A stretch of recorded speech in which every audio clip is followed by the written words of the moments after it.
Hello friends, അകലെ latest review. Nandana രാജുവിനോട് പറയാം, രാജു, ഋതികയ്ക്ക് എന്തെങ്കിലും ഡൗട്ട് ഉണ്ടെങ്കിൽ ഞാനത് പറഞ്ഞ് മനസ്സിലാക്കി കൊടുക്കുക.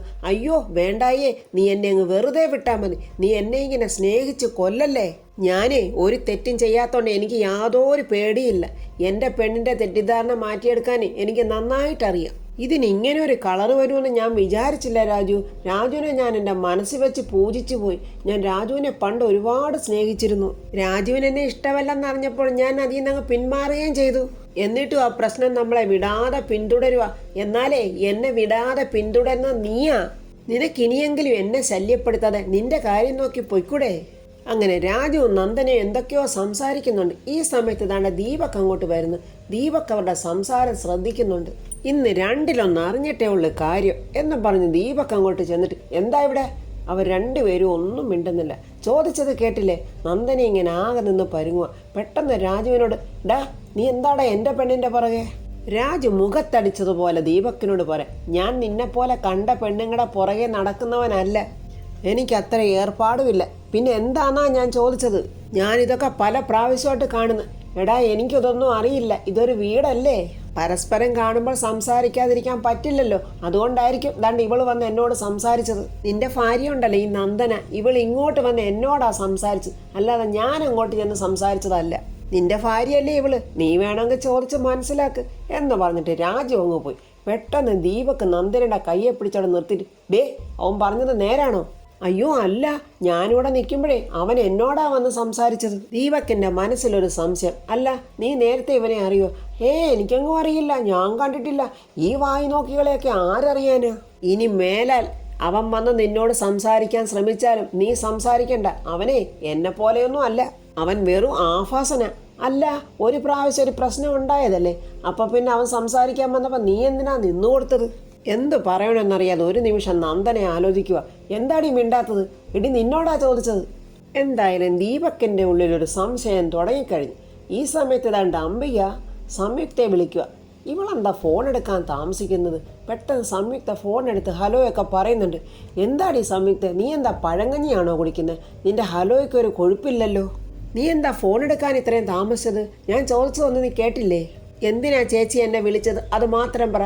എന്താടി ഞാൻ വിളിച്ചത് നിനക്ക് അത്രയ്ക്കും അങ്ങോട്ട് ഇഷ്ടപ്പെട്ടില്ലയോ? അതുകൊണ്ടൊന്നുമല്ല, ചേച്ചീനെ വല്ല അത്യാവശ്യത്തിന് വിളിച്ചതാണോ എന്ന് അറിയാൻ വേണ്ടി ചോദിച്ചതാ. നീ എന്താ പ്രതാപനെ വിളിക്കാത്തത്? നിന്നോട് പറഞ്ഞിട്ടില്ലേ അവനെ വിളിക്കണമെന്ന്? ദിവസവും ഒരു 10-12 പ്രാവശ്യം വിടാതെ പിന്തുടർന്ന് വിളിക്കണം. ഈ സൗഹൃദമാ പിന്നെ പ്രണയമായിട്ട് മാറുന്നു. ഇതൊക്കെ നിന്നെ ഞാൻ പഠിപ്പിച്ചു തരേണ്ട കാര്യമുണ്ടോ?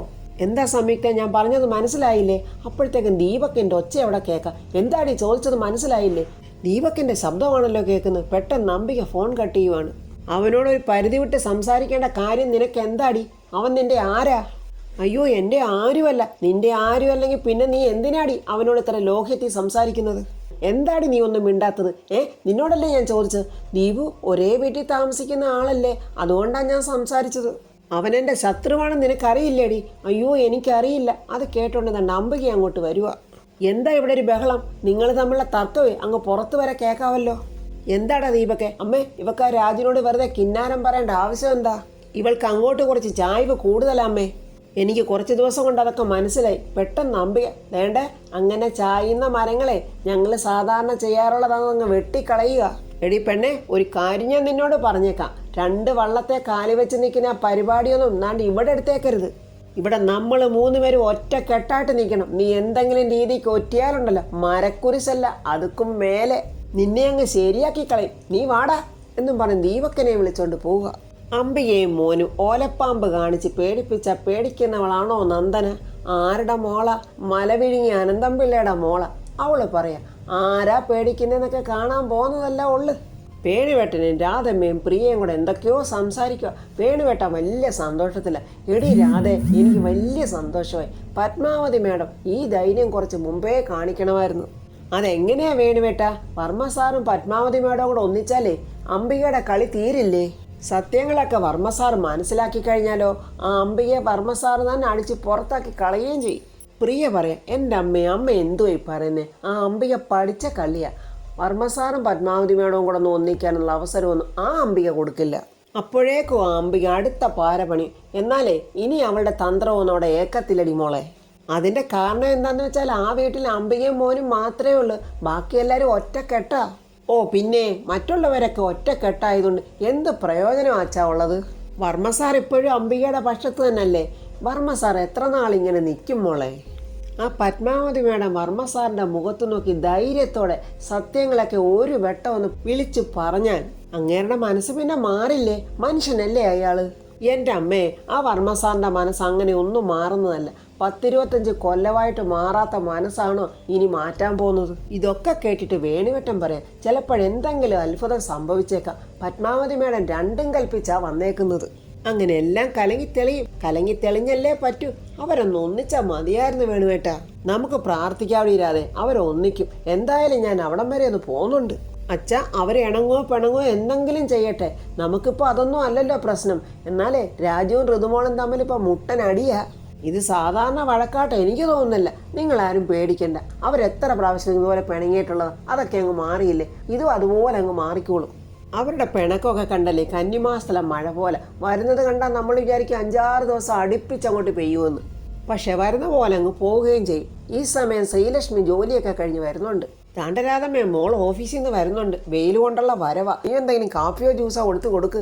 പ്രിയയ്ക്ക് അത് കണ്ടപ്പോൾ ഒരു ചെറിയ സൗന്ദര്യപ്പിണക്കം. അല്ലെങ്കിലും അച്ഛനും അമ്മയ്ക്കും ഇപ്പോൾ അവളോട് വലിയ പുന്നാരവാ. ഞാൻ നിങ്ങളെ രണ്ടുപേരെയും വിട്ട് എങ്ങോട്ടും പോയിട്ടില്ല, ഒരു സിനിമ കാണാൻ പോലും പോയിട്ടില്ല. ഞാൻ ഉദ്യോഗസ്ഥയൊന്നും അല്ലല്ലോ, അതുകൊണ്ട് നിങ്ങൾക്ക് രണ്ടുപേർക്കും എന്നോടൊരു സ്നേഹവും ഇല്ല. എടി രാധേ, ഇവൾ ഈ പറഞ്ഞതിനൊരു പേരുണ്ടല്ലോ, അതെന്തോ? അത് വേണുവേട്ട അസൂയ. എടി പ്രിയേ, ശ്രീലക്ഷ്മിയെ പോലെ തന്നെ നിനക്ക് ഞാൻ വിദ്യാഭ്യാസം തന്നിട്ടുണ്ട്. നീ ഇതുവരെ ഒരു PSC ടെസ്റ്റെങ്കിലും എഴുതിയിട്ടുണ്ടോ? ഏതെങ്കിലും ഒരു ജോലിക്ക് നീ ആപ്ലിക്കേഷൻ അയച്ചിട്ടുണ്ടോ? ശ്രീലക്ഷ്മി വന്നിട്ട് പറയാം, അതിന് ചേച്ചിക്കാനുള്ള ഏജൊന്നും ആയിട്ടില്ലച്ചാ. ചേച്ചി ഒരു കാര്യം ചെയ്യും, ചേച്ചി ആപ്ലിക്കേഷനൊക്കെ അങ്ങോട്ട് അയക്കും, ഞാൻ വേണ്ട ഹെൽപ്പ് ചെയ്യുക. അങ്ങനെ എൻ്റെ ചേച്ചിയും ഗവൺമെൻറ് എംപ്ലോയി ആകുമല്ലോ. അയ്യോ, ഞാൻ വെറും പാവ. എനിക്ക് എൻ്റെ അനിയത്തിയോട് ഒരു അസൂയയില്ല. ഞാൻ വെറുതെ ഇങ്ങനെ വിടുവായിത്തരമൊക്കെ പറയുന്നെന്ന് മാത്രമേ ഉള്ളൂ. എടി രാധേ, ഇനി മുതൽ നമുക്ക് ഇവളെ പാവം അമ്മേ എന്ന് വിളിക്കാം. എനിക്കൊരൊറ്റ പരാതിയുള്ളൂ, ഞാൻ അച്ഛൻ്റെ അമ്മയുടെ മൂത്ത മകളല്ലേ. എനിക്കൊരല്പം സ്നേഹം കൂടുതൽ തന്നാൽ എന്താ തെറ്റ്? ഇവരെക്കാളൊക്കെ കൂടുതൽ ഒരു 5 ഗ്രാമെങ്കിലും കൂടുതൽ തന്നാൽ പോരെ? അപ്പോൾ നമ്മുടെ പരദൂഷണക്കാരി സാവിത്രി അങ്ങോട്ട് വന്നിട്ടുണ്ട്. ഈ ചിരിയിൽ ഞാനും പങ്കുചേരണോ അതോ പോണോ? അയ്യോ വേണുവേട്ടൻ്റെ കാലിൽ നല്ല നീരുണ്ടല്ലോ. കാലിന് നീര് വന്നാലേ കിഡ്നിയും ലിവറും അടിച്ചു പോകുമെന്നാണ് പറയുന്നത്. പോരെങ്കിൽ പിന്നെ ഡയാലിസിസും വേണ്ടി വരും. വേണുവേട്ടന് ദേഷ്യം വരും. എൻ്റെ കാലിനൊരു തേങ്ങായും ഇല്ല. നിന്നോടൊരല്പം ലോഹ്യം കാണിച്ചാൽ ഉടനെ നീ നെഗറ്റീവ് തന്നെ പറയും. നീ ഇങ്ങോട്ട് പാടിയിരാതെ എന്നും പറഞ്ഞാൽ അവർ രണ്ടുപേരും അകത്തോട്ട് പോയി. സാവിത്രി പറയാം, എന്ത് ചെയ്യാനേ, എൻ്റെ നാവദോഷമാണ്. ഞാൻ എന്തെങ്കിലും കണ്ടാൽ ഇങ്ങനെ അങ്ങ് വെളുക്കി അങ്ങ് പറയും. ശ്രീമോളെ, ഞാനൊരു കാര്യം പറയാനാണ് വന്നത്. രുക്മിണി മോക്ക് മയക്കുമരുന്ന് തന്നില്ലേ, അത് കൊടുത്തവരെക്കുറിച്ച് എനിക്കൊരു സൂചന കിട്ടിയിട്ടുണ്ട്. അവരെ ഞാൻ ഋതികമോളുടെ സഹായത്തോടു കൂടി പിടികൂടും. എന്നിട്ട് രുക്മിണിയുടെ തനിതരം നാട്ടുകാരുടെ മുന്നിൽ വെളിവാക്കും. എൻ്റെ രാധമ്മയ്ക്ക് അങ്ങനെ ഉണ്ടായ ആ മാനക്കേട് ഞാൻ മാറ്റും. പിന്നെ മോളെ, സാലറി കിട്ടുമ്പോൾ ചേച്ചിക്ക് മോള് ചെലവ് ചെയ്യണം. അതിനെന്താ ചേച്ചി, തീർച്ചയായിട്ടും ചെയ്യാം. ഹോളിലെ സോഫയിലിരുന്ന് ഋതികയും പത്മാവതിയും കൂടെ സംസാരിച്ചുകൊണ്ടിരിക്കുക. ആ സമയത്ത് പ്രതാപൻ അങ്ങോട്ട് കയറി വരുന്നുണ്ട്. പ്രതാപൻ അമ്മയും മോളെയും കണ്ടിട്ട് എന്തോ കാണാൻ പാടില്ലാത്തത് കണ്ട പോലൊരു ദേഷ്യം. അപ്പോൾ യാമിനി അങ്ങോട്ട് വരുന്നുണ്ട്. ദൈവമേ, ഇപ്പോൾ പ്രശ്നമാവുമോ? അമ്പിക അങ്ങോട്ട് വന്നിട്ട് യാമിനിയോട് പറയാം, ആഹാ, പഴയ ഭാര്യ ഭർത്താക്കന്മാർ നേർക്ക് നേരെ ഉണ്ടല്ലോ. നീ നോക്കിക്കോടി യാമിനി, ഇപ്പോൾ ഉഗ്രനൊരു തല്ല് കാണും. എന്താ, നിങ്ങൾ വല്ല വഴിപാട് വല്ല നേർന്നിട്ടുണ്ടോ? എൻ്റെ മോഹം അതൊക്കെ തന്നെയാണെന്ന് യാമിനി നിനക്കറിയാവുന്നതല്ലേ? ദേഷ്യത്തോടെ പ്രതാപൻ പത്മയും ഋതികയൊന്ന് നോക്കിയിട്ട് അകത്തോട്ട് കയറിപ്പോകാനായിട്ട് ഒരുങ്ങുമ്പോൾ വർമ്മേ എന്ന് വിളിച്ചുകൊണ്ട് സദാശിവൻ സാറും കൂടെ പാർട്ടി പ്രവർത്തകരും വരുന്നുണ്ട്. അമ്പിയത് കണ്ട് പല്ലു കടിച്ചിട്ട് നാശങ്ങൾ കൃത്യസമയത്ത് വന്ന് നശിപ്പിച്ചു കളഞ്ഞല്ലോ. പെട്ടെന്ന് സദാശിവൻ സാറ് പത്മാവതിയെ കണ്ട്, അയ്യോ പത്മ തിരിച്ചു വന്നു, സന്തോഷം, വളരെ സന്തോഷം. ഇത്രയും വലിയ സന്തോഷം ഈ അടുത്ത കാലത്ത് എങ്ങും ഉണ്ടെങ്കിൽ ഉണ്ടായിട്ടില്ല. അമ്പികയ്ക്കാണെങ്കിൽ എരിഞ്ഞു കയറുക. പിന്നെ ഇവനങ്ങോട്ട് സന്തോഷിപ്പിക്കാൻ വന്നിരിക്കുന്നത്. ഇവനെയൊക്കെ ആരാ മുഖ്യമന്ത്രിയാക്കിയത്? സദാശിവൻ സാറിൻ്റെ ഭാര്യ മകളുമാണെന്ന് തോന്നുന്നു കൂടെ വന്നിരിക്കുന്നത്. നീ എപ്പോഴും പത്മയെക്കുറിച്ച് ചോദിക്കാറില്ലേ? ദാ നിൽക്കുന്നു പത്മ. അപ്പോഴവർ പറയും, അയ്യോ പത്മയെ വളരെ നാളായല്ലോ നമ്മൾ കണ്ടിട്ട്. യാമിനി ചോദിക്കുന്ന ചായയോ കാപ്പിയോ കുടിക്കാൻ. അയ്യോ ഒന്നും വേണ്ട. പത്മാവതി അങ്ങനെ അവിടെ നിൽക്കുക. അത് കണ്ടുകൊണ്ട് സദാശിവൻ സാറിൻ്റെ ഭാര്യ പറയും, പത്മ ഇവിടെ ഇരിക്കേ.